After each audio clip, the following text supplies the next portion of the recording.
Presented by DRK studio Mohanpur Rupauli. हर साल राखी बन्हा रोहिया सहैया हो रोहिया सहैया।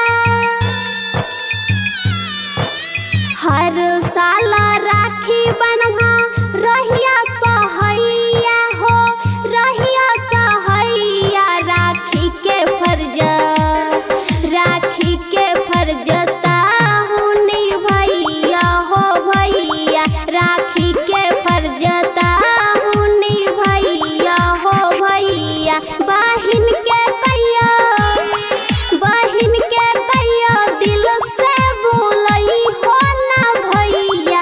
बहिन के कहियो दिल से भूलई हो ना भैया। राखी के फर्जता हुनी भैया हो भैया।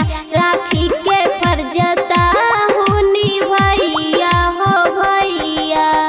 Presented by DRK studio Mohanpur Rupauli. आप सुन रहे हैं डीजे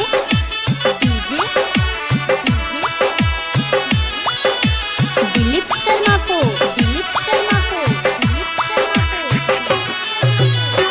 धागा समझ के भैया भूल मत जाई हो।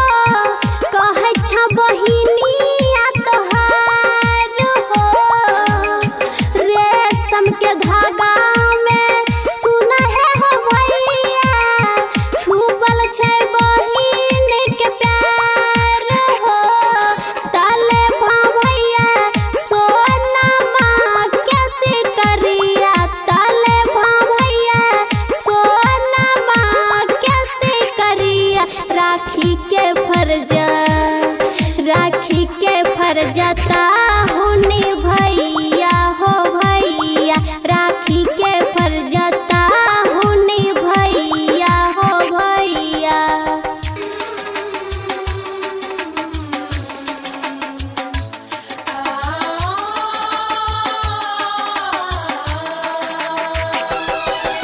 म्यूजिक पर डीजे दिलीप शर्मा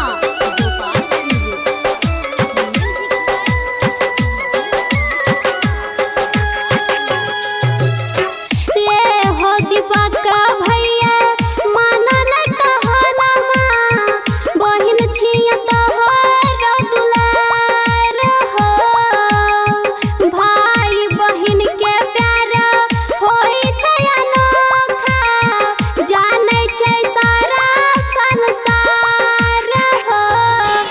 सुमित भैया बहिन छिया तोहर सुमित भैया बहिन छिया तोहर।